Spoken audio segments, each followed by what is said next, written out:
이번 순서는 부동산 전문가와 함께 꾸며드리는 알토 인비테이션 순서입니다. 오늘 이 시간에는 박합수 KB 부동산 팀장과 함께 한 주 부동산 시장을 전망해 보도록 하겠습니다. 팀장님 안녕하세요. 네, 안녕하십니까? 네, 일단 앞으로 이제 알토 매거진과 함께 하시게 됐는데 간단하게 짧게 소감부터 말씀을 좀 해주시죠. 네, 이런 방송에 참여하게 돼서 네. 굉장히 기쁘게 생각합니다. 앞으로 아주 알찬 방송으로 진행을 한번 해보도록 하겠습니다. 네, 좋습니다. 그렇다면 먼저 이제 지난 부동산 이슈부터 한번 되짚어 보도록 하겠습니다. 네. 일단 지난주 보도가 됐는데요. 이 주택 거래가 감소하고 있습니다. 일단 50 부동산 대책이 효과가 좀 미미한 것 같은데 일단 계속 살아나지 않고 있는 이유 어디에 있을까요? 우선 이제 국토해양부의 발표는 50 대책에서 네. 강남 3구의 그 주택 거래 신고 지역이 해제되면서 15일이라는 그 신고 기한이 60일로 늘어난댔다는 그런 얘기라고 할 수 있습니다만 사실상 이제 그런 것보다는 전반적인 그런 유럽발 이런 경기 침체가 시장에 영향을 미치면서 심리적인 그런 위축 현상이 나타났다고 할 수가 있습니다. 네. 지금 이제 수도권 같은 경우는 종전의 그 거래 침체가 지속되고 있고요. 지방 같은 경우에도 그동안 이제 상승폭이 많이 확대됐습니다만 상대적으로 이제 좀 둔화되면서 그런 현상이 좀 위축되고 있다고 할 수가 있고요. 당분간 이런 상황은 이제 개선이 쉽지는 않아 보이고 수도권이나 지방 전반적으로 이런 모양새가 좀 지속될 것으로 예상되는 가운데 지방에서는 이제 그동안 상승폭이 좀 상대적으로 작았던 울산이나 대구 같은 이런 지역이 다소 상승폭을 확대하면서 이 순환매가 나오는 그런 패턴이 좀 이어질 것으로 이렇게 예상을 해볼 수가 있겠습니다. 네, 알겠습니다. 그렇다면 이제 다음 이슈로 넘어가 보겠습니다. 요즘 이 신도시 아파트 단지 등에서도 이 중도금 집단 대출 등을 해준 은행을 대상으로 이 채무 부존재 소송까지 진행하고 또 이 건설사에게 계약 해지를 요구하는 일까지 발생하면서 이 연체율이 높아지고 있다고 하는데 자칫 이 은행 부실로도 이어질 수 있는데 사태가 어느 정도 심각한가요? 사실 이제 분양을 받은 그런 분양가가 네. 분양 가격 이하로 떨어지는 현상, 일종의 이제 마이너스 프리미엄이 나타나기 때문에 그렇죠. 이런 문제가 생기는 겁니다. 네네. 지금 이제 그 집단 대출을 보게 되면 4월 말 현재 연체율이 1.56%에 이르고 있습니다. 이것은 이제 2010년 통계를 작성한 이후에 최대의 그런 숫자라고 할 수가 있는데요. 주택담보대출 연체율이 0.79%인데 이거에 거의 2배에 해당되는 숫자고요. 네. 그다음에 이제 이런 집단대출을 뺀 주택담보대출의 연체율은 0.4%에 불과합니다.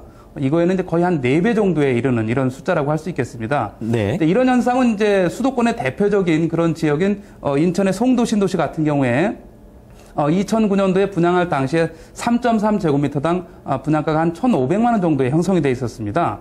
이게 이제 최근에는 1,200만 원대에 분양이 되고 있는 현상이고요. 네. 그다음에 이제 청라 신도시 같은 경우에는 1,200~300만 원 정도에 그 당시에 분양이 되는데 네. 지금은 한 1,000에서 1,100만 원 정도에 형성이 돼 있습니다.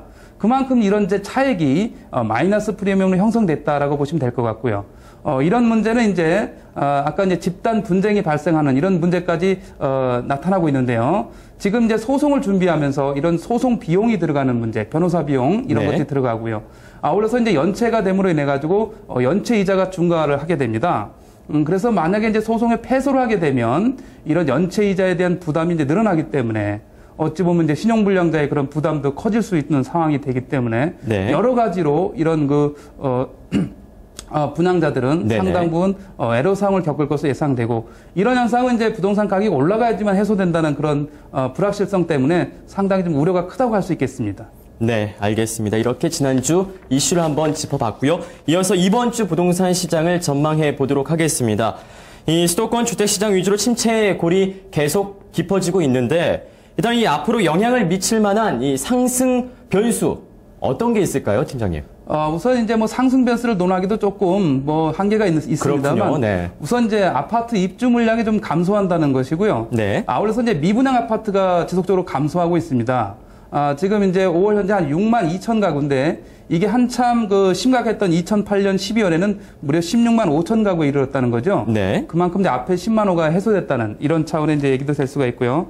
아울러서 이제 우리가 시장에서 보게 되면 이 개인 소득이 감소하면서 구매력이 떨어지는 문제가 가장 심각합니다. 네. 이런 것은 이제 단번에 해결하기는 어려운 문제이기 때문에 이런 이제 구조적인 문제가 현실적으로 좀 안고 있다는 그 큰 문제고요. 그다음에 이제 대출 규제가 있습니다. DTI를 비롯한 이런 규제가 아직까지도 지금 수도권 위주로는 유지되고 있는 이런 상태이기 때문에 이 문제는 이제 가계부채로 인해서 전반적으로 해소되기는 이제 어려운 그런 상황이 된다고 할 수 있겠습니다. 네. 또한 이제 그 보금자리 주택이나 이런 경우에도 전반적으로 이제 주택의 그 대기 수요층으로 만드는 이런 현상들이 나타나고 있다고 할 수 있겠습니다. 네. 일단 뭐 말씀을 들어보니까 시장 자체가 뭐 밝진 않습니다. 이 상승 변수 이외 또 이 하락 변수도 있을 것 같은데 어떻습니까? 네, 전반적으로 이제 그 경기 침체라는 이런 모두가 상당 부분 시장을 좀 지배하고 네. 있다고 할 수 있겠습니다. 네.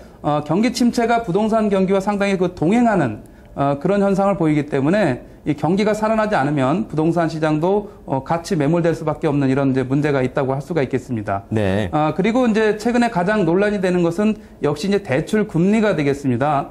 시장에서 이제 하우스포어 논란과 더불어서 이 대출 문제가 상당히 이제 불거지고 있는데요. 네. 이런 대출 금리가 지금 현재 기준금리가 이제 3.25로 유지되고 있습니다만 이게 어느 정도 이제 하향 조정이 돼야 시장에는 그런 이제 대출 상환 문제 내지는 이제 신규 진입자가 대출 금리가 인하되게 되면 상당 부분 또 다시 한번 합류를 할 것으로 예상이 되기 때문에 네. 이런 문제가 해결이 된다 그러면 상당 부분 시장 활성화에 도움이 되지 않겠나 예상을 해볼 수가 있겠습니다. 네, 좋습니다. 이어서 집중 이슈 토크 시간입니다. 한 가지 주제에 대해서 깊이 있게 한번 알아볼 텐데요. 오늘 주제가 바로 이 재개발, 재건축 정책 변화에 따른 투자 전략에 대해서 말씀을 해 주시겠습니다. 요즘 이 재개발 시장도 참 이 잠잠한 상태인데요. 이 서울시 뉴타운 재개발 추구 전략 어떻게 진행되고 있고 무슨 내용을 또 담고 있는지 설명을 좀 해주시죠. 우선 이제 서울시에서 1월 30일 그 뉴타운 재개발 출구 전략을 방안을 좀 발표한 이래 네. 5월 14일 날 이제 조례 개정을 통해서 본격적으로 추진을 하고 있습니다. 그렇죠. 우선 이제 추진위원회 구성이 안 된 그런 그 265곳의 경우에는 6월과 10월로 나누어서 실태 조사를 하게 됩니다. 네. 실태 조사를 하고 나서 30%의 그 토지등 소유자의 동의가 있게 되면 네. 이 지역의 그 사업은 해제를 하게 되는 이런 상황을 그렇죠. 진행하게 네. 됩니다. 그리고 이제 그 다음 단계인 추진 주체가 결성된 추진 주체라 하면은 이제 추진위원회나 조합을 말하는 겁니다. 네. 이런 이제 추진 주체가 결성된 305곳은 우선 이제 그 주민의 그러니까 토지동 소유자의 10% 동의가 있게 되면 우선 실태 조사를 시작할 수가 있습니다. 네. 이런 실태 조사를 끝낸 후에 50%의 찬성이 있게 되면 네. 역시 이 구역도 해제하고 조합을 해산한 이런 절차를 이제 갖게 된다는 거죠. 이런 이제 그 절차상 이런 결정을 빨리 하게끔 이제 서울시에서는 그런 정확한 추가 분담금 산정을 이제 제공한다는 거고요. 그 결과 이제 찬성을 하는 지역에는 이런 공공의 집중적인 지원을 받아서 사업 속도를 좀 빨리 내겠다는 거고요. 네. 반대를 하는 단지에 대해서는 뭔가 이제 새로운 대안으로 유도를 하겠다 이런 얘기가 됩니다. 네. 단 이제 그 뉴타운에서 계획됐던 기반 시설 같은 경우에는 이 구역이 해제된다 하더라도 지속적으로 추진하겠다. 뭐 이런 이제 보완책도 같이 네네. 발표된 상황이라고 할 수 있겠습니다. 네, 그럼 말씀해주신 이 서울시 뉴타운 재개발 출구 전략, 이 예상되는 문제점도 있을 것 같은데 어떻습니까? 가장 큰 문제는 이제 사업 비용이 되겠습니다. 이제 속칭 매몰 비용이라고 하게 되죠. 네. 이 과연 이 비용 부담의 주체가 누구냐 이거에 네. 따라서 굉장히 좀 희비가 엇갈릴 수 있는 그런 상황이 되는데요. 이번에는 이제 서울시에서는 이 안에 대해서는 이제 발표가 없었습니다. 네. 그만큼 이제 이게 첨예한 문제인데요. 종전의 서울시 입장은 추진 주체가 있더라도 공공이 절반을 부담하고 건설시공사에서 이제 일부를 부담하는 이런 형태의 안을 이제 발표를 했었다고 보시면 될 것 같고요. 네. 국토해양부의 입장은 이런 이제 추진위원회가 결성된 지역은 시도 조례에 따라서 일부를 부담하고 그 다음에 이제 조합이 결성된 지역에 대해서는 네. 여기에 대해서는 조합이 이제 알아서 하라는 겁니다. 여기에 대한 보완은 법적으로 돼 있지 않기 때문에 그렇게 이제 국토해양부에서는 이제 진단을 하고 있습니다. 그렇게 본다 그러면 이제 이런 지역들 간에 상당 부분 이제 분쟁의 소지가 발생할 수가 있겠습니다. 반대를 위해서 모인 비대위 축이 부담을 하라고 이제 제시를 할 거라는 말이죠. 네. 기존의 추진 주체에서. 그리고 이제 건설 시공사에서도 비용 부담을 미리 선집행을 했기 때문에 이것에 대한 이제 반환을 요구할 그런 확률이 많습니다. 그래서 이렇게 세 개 주체 간에 소송으로까지 비화될 수 있는 이런 문제가 네. 나타날 가능성도 있다라고 좀 볼 수 있을 것 같습니다. 네, 알겠습니다. 그렇다면 이어서 이 재건축과 관련된 50대책 내용을 보면 1대1 재건축에 대한 증가 면적이 30%로 확대가 됐죠. 네네. 확대가 되고 축소는 제한 없이 가능하다는 내용이 발표됐는데 어떤 내용입니까? 예, 정확히 좀 말씀을 좀 해주시죠. 우선 이제 우리가 재건축의 경우에 이제 저밀도 단지가 있습니다. 우리가 생각하는 이제 5층짜리인데요. 네. 이런 5층짜리 아파트의 경우에는 일반적인 그 소형 평형 의무 비율을 채택하면 충분히 재건축이 가능합니다. 소형 평형 의무 비율이라는 것은 85제곱미터 이하를 이제 60%를 짓고요. 네. 초과되는 것을 40% 짓는 겁니다. 근데 서울시 같은 경우에는 이게 좀 60%가 세분화돼 있어서 60제곱미터 이하를 20%를 짓고 그 다음에 85제곱미터 이하를 40% 짓게 됩니다. 그러면 비율이 20대 40대 40이 됩니다. 네. 이런 소형 평형 의무 비율 방식을 저밀도 아파트는 채택해도 무리가 없다고 보여집니다. 그렇지만 이제 중충 중대형 아파트가 네. 있습니다. 이제 10층이 넘어가는 이런 단지들이죠. 이런 단지들은 소형 평형 의무 비율을 채택하게 되면 사실상 재건축 추진이 쉽지가 않습니다. 그래서 이런 단지들은 이제 1대1 재건축으로 갈 수 있는 겁니다. 네. 1대1 재건축은 그야말로 종전 면적에서 전용 면적 기준으로 10%를 늘릴 수 있는 그런 사업이 되겠습니다. 네네. 그런데 이 10%를 늘리는 것만 가지고는 사업이 원활하게 진행되기 어렵기 때문에 네네. 이번 50대책에서 10% 늘릴 수 있는 증가 면적을 30%까지 확대했고요. 네. 그다음에 축소까지도 제한 없이 가능하게 허용을 했다는 겁니다. 이렇게 되면 이런 중충 재건축 단지 같은 경우에는 사업의 호환성이 굉장히 커지기 때문에 네네. 사업 추진에 활성화를 기할 수 있는 겁니다. 예를 들면 이제 강남의 일부 그런 중충 중대형 단지의 예를 들어보게 되면 네. 종전에 그 85제곱미터의 그 구평형으로 한 35평 기준을 말씀드리면 이런 아파트는 재건축을 할 때 소형평을 채택하게 되면 네. 재건축을 해봤자 도로 35평 이렇게 되는 겁니다. 그렇군요. 결국은 이제 추진에 동의하기 어려운 문제가 생기는데 이런 분들에게 30%가 늘어난다고 하게 되면 네. 거의 이제 구평형 기준으로 한 45평 정도를 할당받게 됩니다. 네.